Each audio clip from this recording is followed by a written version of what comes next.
We are controlling transmission. If we wish to make it louder, we will bring up the volume.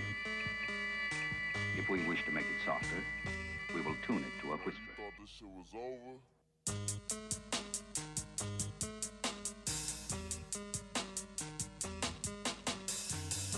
The following announcement has been paid for. Smart audio. We are controlling transmission. If we wish to make it louder, we will bring up the volume. If we wish to make it softer, we will tune it to a whisper. Continue with the way you ham and egg is going to be following in a few years. StreetSmark Audio. October 1st, 2017. It is I, the scourge of the IWC. Mm-hmm. To the right of me, the reigning, defending, That's right. StreetSmark Audio pay-per-view predictions champion, Hollywood, the great one. The great one who is never scared to put his title on the line. Matter of fact, I do it twice a month because that's what I do. And I am a fighting champ, and when it comes to champions, I'm the best there is, the best there was, and the best there ever will be. Official.StreetSmarks@gmail.com is how you want to reach us. Listen to us right here exclusively on YouTube, StreetSmark Audio, or fuck with us. Official.StreetSmarks IG, Official.StreetSmarks on SoundCloud, Official.StreetSmarks on something. There's no way on SoundCloud, motherfuckers. Yeah. The Facebook joint and the Twitter joint that I'm going to abandon pretty soon. Or you can catch me in my antics on Ruthless Aggression Era Facebook page. Ruthless Aggression Era fanbook page. Yeah. You're a moderator on there, if I'm not mistaken, correct? That is absolutely correct. And how has the activity on that page done since you've become a moderator on that page? We're still sitting at 22,230 fans right now, trending upward every time I post, at least. I don't know about everybody else, but when I post, it gets hit. So, keeping it moving. Just came back from the Cinema Wasteland Horror Movie Convention. Okay, and what exactly is the Cinema Wasteland Horror Convention? All right, it's a semi-annual exhibit or exhibition of just independent film, horror film, and people come by and they have swag that they want to sell, and they sell DVDs. A lot of independent film artists they sell their movies. People sell clothes and T-shirts and knickknackeries and all that type of stuff. So, all right, I know you're a big horror movie buff. Yes, I am. Okay, so this last one you went to, for instance, did you see any movies? Well, first of all, did you watch any movies? No. Okay. Because today was the last day, I didn't get a chance to go this whole weekend. Had life stuff happening. Okay. So I really couldn't partake in all the tomfoolery at the convention. But so in the past, have you seen any of the no-name? Oh yeah, absolutely. Are any of them any good according to your horror movie standards? Have you seen any that's like, oh, yeah, that was pretty good? Oh yeah, I've seen a couple of films that are actually good, but they're good in a terrible way. You know what I'm saying? I just basically, because I'm there, I'm lit. You know what I'm saying? I would expect. Sit back and watch, a couple, some piece of shit films and whatnot. Just trying to partake in other people's visions. Tell me how you really feel. I mean, no, I ain't trying to bury them. It's just, too late. I mean, they're good, but I'm not a film guy. You know what I'm saying? I like watching the films, but I'm not necessarily, I don't know anything about the cinematography or the direction or whatever. I just watch the film and say, oh, this shit's terrible. Oh, but it's okay. Right. The circle jerk stuff that other directors and stuff. Nah, I'm just a fan. Right. Yeah, I'm just a fan. Okay, I feel that. But I picked up some cool ass shirts. I picked up a Killer Clowns from Outer Space T-shirt, Texas Chainsaw Massacre T-shirt, and I picked up a Twilight Zone T-shirt. Have you? You ever seen the episode To Serve Man? I can't recall any All right, well, specific point being episode. is, all right, these aliens come. Uh-huh. They come to Earth, and they have they solve like world peace, they end war, wow. they end famine, they end everything. Okay. And they said that it all comes from this book. And the book's called To Serve Man. Okay. All right, and they leave the book for the people to research it, whatever, and it's in their language or whatnot. So they get some old cryptologic people to do all the deciphering and whatnot, and they figure out that To Serve Man is a cookbook. To Serve Man is to what? It's a cookbook. Oh. Like okay. To Serve Man. How to serve man. Oh, like man as a hors d'oeuvre. Yeah, or as a something. dish. Oh, a Yeah, cuisine. like pickled man or barbecued man. Or smoked man. Yeah. Oh. Right. So they, they're Flame getting all the broiled people, man. and they tell the aliens tell the people, come on our ship and we'll take you to our planet and you can live, happily ever after, or whatever. But they're just getting them onto the ship so they can eat them. Holy crap! and the aliens, their race, they were called the Canaanites. On the show? Yeah. Get out of here! Oh wow! So you see where Glenn Jacobs gets his fan base from. So Canaanites. the Canaanites was the master race in that episode. Yes. Huh. Interesting. Very interesting, right? Was Rod Serling a Jew? Rod Serling is a crypto Jew. But definitely. See, yeah, that's what I meant. Definitely, he's a Jew. Huh. He's a Okay. Jew. Huh. Interesting. So how has your week been? My week has been busy than a mug, man. I flotated between quitting my job and staying with my job probably about in the course of a 5-day week, probably about 17 times. And yeah, I haven't had any poon all week, so I'm a little frustrated. Triple there. P on E. Triple P is on motherfucking E, and he is not happy about that. You're going to have to hit up the sites. No, man, it's not even from a lack of options. I'm just, it's there. Whether you have a woman or whether you're living the Triple P bachelor lifestyle, there's a cost to the poonie poon. Yeah. So you're either going to invest your time or, I don't believe in tricking and simping anymore. You know what I'm saying? No. So, but there is, I think, on just having a casual time with a chick to at least on just filling her out, or even if you let her share in doing what you do. So, like, for instance, I'm a drinker and a smoker. So, like, I factor in $40 for drinking and smoking with a girl and stuff, you know what I'm saying? Okay. But, there's a cost to that in it. And, right now I'm trying to limit my costs.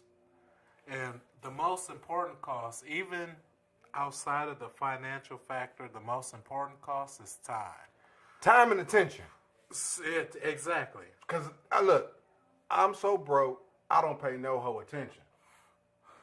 And I'm getting to the point where, I don't, so let's say if I'm feeling generous, let's say I spend an hour trying to pleasure a woman from, the bullshit interlude to the foreplay to the actual act to Mandatory time wasting. Exactly. So let's say an hour. That hour includes travel time getting there, includes travel time leaving, and includes it depending on how close you are with the chick. How soon you want to leave after you're done. You know what I'm saying? Because the more time invested with a chick, the longer you have to stay. Yeah, that's true. You know what I'm saying? That just is what it is. You know what I'm saying? So, that's the sort of time that I'm like, dang, do I really want to invest? There's a term in microeconomics, they call it opportunity cost. Opportunity cost. It's the cost that you give up for the good or service that you're trying to obtain. So you're trying to obtain the poonie poon. Right. The opportunity cost in trying to obtain the poonie poon is travel time, Yep. mandatory time wasting, Yep. bullshitting, Yep. pish posh and hobnobbery. Right. Shit that I don't want to do. And shit where you need to find a chick that also shares in not wanting to have these mandatory time wasting, actions. Yes. The proverbial needle in the haystack. Right. They're out there. Well, I'm struggling because I keep attracting chicks who want a relationship, or in the case of one particular, my little milk of magnesia. Little White Castle. You know what I'm saying? Kayfabe. In her particular case, she's in a situation, but she wanted to make sure she had first. She wanted to make sure she was number one on the team. So Well, she can never be number one, though. Is the right approach. That was not the approach that I took, which was how I fucked up. But anyway, that's neither here nor there. The point is, there is a cost, and I'm turning 37 on October 5th, which is next Thursday, from when we're recording right now. So, I don't like giving my time. I am strongly considering just buying hookers. Just to be all the way 1,000 with you in the audience. I know, no, real shit. For real. When I used to live in Germany, we would have to fly out of Frankfurt. Okay. All right, we lived in Spangdahlem, which is like 3 hours away. All right, Sound like some Harry Potter shit. so we would drive up to Frankfurt, and before we would go to Frankfurt's red light district, and get whoever was about to fly off some ass, at the whorehouse, and then get on the motherfucking plane. Easy peasy lemon squeezy. And that's how I fucked two bitches on both sides of the Atlantic in one day. Man, it's the Multiple more and more times. I think about it, it's just because, I don't consider myself a trick, but if I could just pay $60 to $80, We all tricking. you know what I'm saying, and just I don't have to oh my gosh, my coworkers are so terrible. I'm like, oh shoot, what did they do? Nobody cares. Right, I don't care. Yeah, I really don't. I'm just trying to beat that pussy. You're right. You know what I'm saying? There's maintenance. There is maintenance involved. So let's say you get a good fuck and you want to fuck her again. Okay? So there is the in-between time where you got to kind of keep the coals warm and shit, you know what I'm saying? Unless you find the bitch that you meet that, all right, I'm going to hit you up 6 days from now, girl. And then y'all don't talk until you see her 6 days from now. That's rare. I've had so many chicks like that in Europe. You need to go to Europe. Apparently so. Because that's just how they are. You want to fuck? Okay. See you in a week, and they cool? You just catch them in the club again. I ain't seen you all week. Hey, you want to come back? Yeah. All right, cool. Oh, my gosh, that sounds amazing. Because I'm so sick of... I think I mentioned on one of the podcasts I was dealing with a 22-year-old. Right, the young one. So me and her got it in and stuff, and she turned super... Illyria. Yep, Illyria. She turned super clingy. Oh, see? But that was the problem with fucking a 22-year-old. It was amazing. That bitch had stamina. That bitch didn't have a back problem. No. That bitch ain't had nothing to do the next day. No. You know what I'm saying? But, she got clean. Probably ain't had no kids. No, she got 2 kids. Oh, she was ready to go anyway, so it was shit. Win-win. Well, it was win-win until She got clingy. her little nigga climbed in the bed. I always, 2, 3 in the morning and stuff, I just feel something shimmering from the bottom end of the bed up under the cover, burrowing. This little motherfucker burrowing up under the covers and shit. I'm like, oh. You left, right? I left 5 o'clock in the morning. No, you should have left immediately. I tried to muscle through it and fight through it, but because she kicked him out, sent him back Okay. to the room. But you know what I'm saying? He kept doing cock blocking things because let's see, he was 4, and then he got a 1.5-year-old little brother. I'm sorry, 17 months, quote unquote. I'm doing the quote sign because some people count their kids' ages in months. He was 1.5 years to me, but to her he was 17 months. Anyway, he kept saying, "Oh, my little brother, let's call him Tay Tay. Oh, Tay Tay, won't you?" And so it was stuff like that. And then I was like, "Oh, Tay Tay won't go to sleep. Tay Tay he's throwing up on me," or you know what I'm saying? So I'm like, all right, you know what? I can't get no sleep, so I'm gonna go ahead and go home. And so after that, she was doing a clingy thing, and I am embarrassed to say this, so I don't have a sister, but I told her my sister had got into a motorcycle crash. I had to go to Tampa because she was in a coma. She had a fractured femur, 3 fractured vertebrae, road rash, and a lot of bruising. And guess what? The last thing this bitch texted me was, "Can you still text me here and there?"